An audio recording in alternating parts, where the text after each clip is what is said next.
İndi isə daha ətraflı. Britaniyanın nüfuzlu The Guardian nəşri Traktor klubunun İran liqasında çempion olması ilə bağlı geniş məqalə hazırlayıb.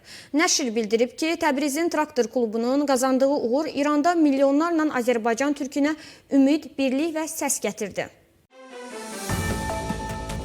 The Guardian nəşri bildirib ki, Təbriz şəhərinin məşhur klubu olan Traktor 55 illik gözləntidən sonra nəhayət İran Pro Liqasının çempionu olub. Bu nailiyyət yalnız idman baxımından deyil, həm də mədəni və siyasi simvolizm baxımından çox mühümdür. Klubun uğuru özlərini uzun illərdir mərkəzi hökumətdən və futbol qurumlarından kənarlaşdırılmış hiss edən milyonlarla Azərbaycan türkünü təmsil edir. Fars mərkəzli siyasət yürüdən İran rejimi tərəfindən uzun illər boyu ayrı seçkiliyə məruz qalmış, öz dilinə, mədəniyyətinə və tarixinə malik olan xalq futbol klubunu dəstəkləyərək qürurunu və kimliyini qorumağa çalışır. Britaniya nəşri vurğulayıb ki, Azərbaycan türkləri yalnız futbol üçün deyil, eyni zamanda mədəni haqlar və kimlik üçün stadiona toplaşırlar. Bəzi oyunlarda siyasi şüarlar səsləndirildiyi üçün İran rejimi və klub rəhbərliyi arasında gərginliklər yaşanıb. Onlardan biri də oyunlar zamanı tez-tez səslənən Təbriz, Bakı, Ankara, biz hara, farslar hara şüarıdır. Milli komandanı dəstəkləmək üçün toplaşan böyük izdihamdan ehtiyatlanan İran rejimi traktorun cəlb etmə gücündən ehtiyatlanır. Traktor klubunun bu mövsüm orta hesabla 42 mindən çox izləyicisi olub. The Guardian bildirib ki, Traktor indi Asiya Çempionlar Liqasının elit mərhələsində İranı təmsil edəcək.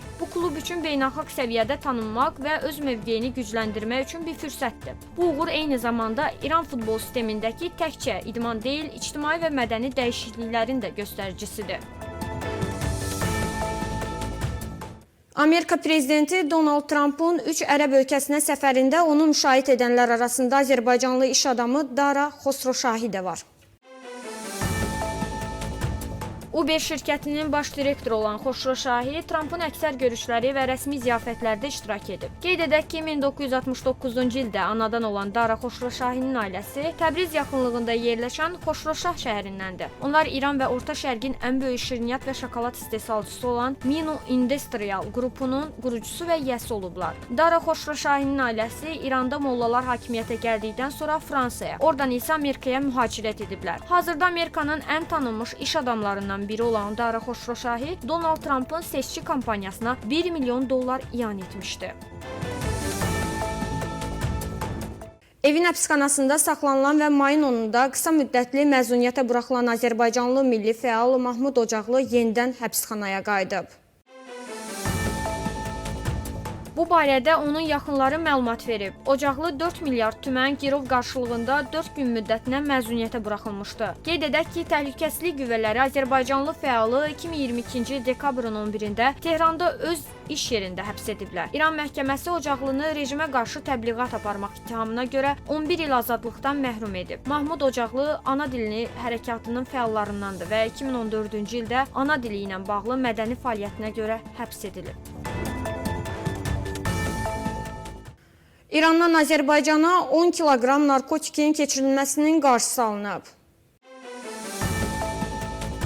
Dövlət Sərhəd Xidmətindən bildirilib ki, mayın 11-də komandanlığın Lənkəran sərhəd dəstəsinin xidmət ərazisində aparılmış sərhəd axtarışı və əməliyyat tədbirləri nəticəsində külli miqdarda narkotik vasitələrin İran Respublikasından Azərbaycan Respublikası ərazisinə keçirilməsinin qarşısı alınıb. Axtarış tədbirləri nəticəsində xidmət ərazidən ümumi çəkisi 10 kiloqram 320 qram narkotik vasitə marixuana aşkar olunaraq götürülüb. Fakt üzrə əməliyyat istintaq tədbirləri davam etdirilir.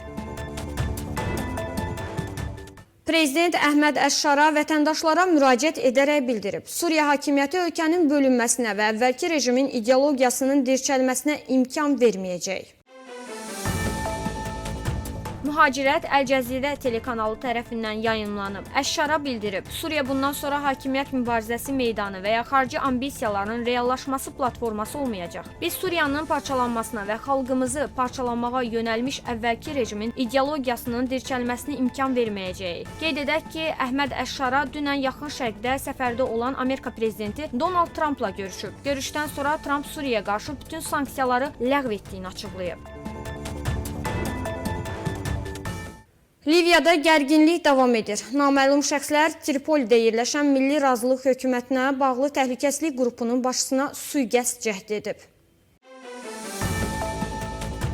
Bildirilir ki, qrup başçısı sui-qəsddən sağ çıxa bilib. Məlumata görə bir neçə nəfər Milli Razılıq Komitəsi Daxili İşlər Nazirliyinin tərkibinə daxil olan regionlarda təhlükəsizlik xidmətlərinə dəstək qüvvələrinin komandiri Əli Əl-Cəbarinin avtomobilinə atəş açıb. Hadisənin dəqiq yeri, hücum edənlərin ehtimal olunan şəxsiyyətləri və motivləri barədə hələlik məlumat yoxdur. Hazırda Liviya paytaxtının bir neçə bölgəsinə etiraz eyləmi davam edir. Liviya Prezident Şurasının Təhlükəsizlik və Sabitlik Administrasiyasının öldürülmüş rəhbəri Əl-Kiklinin qalası olan Əbu Səlim rayonda etirazçılar onun qərargahı qarşısına toplaşıblar. Qeyd edək ki, Tripolidə vəziyyət bazar ertəsi axşam paytaxtın cənubunda Mahmud Həmzənin 444-cü döyüş briqadası ilə təhlükəsizlik və sabitliyin qorunması aparatı arasında toqquşmaların başlaması ilə gərginləşib. Hadisənin gərginləşməsinə baş qərargah rəisi Əbdülqani Əl-Kiklinin ölümü səbəb olub.